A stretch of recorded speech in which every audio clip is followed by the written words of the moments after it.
ছট পুজোতে সবাই কাচের চুড়ি পরে, তাই আমিও নিয়ে চলে এসেছি কাচের চুড়ি।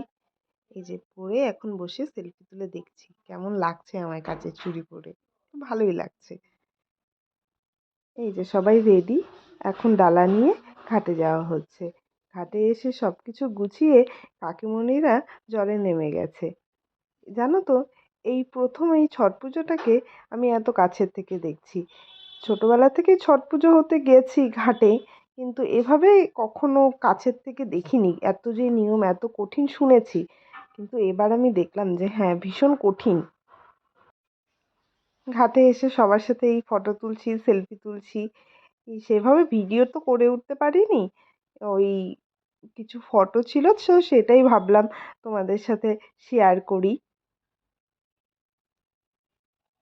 এই দেখো পুচকিটাকে দেখেছো, জলে নেমে কি খুশি ও। ওকে সেদিন যেই বলছিল চলো নদীতে নামবো, জলে নামবো, ও তার সাথেই চলে যাচ্ছিল।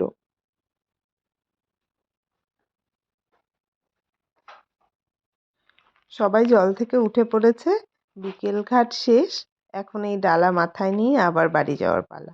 কাল ভোরে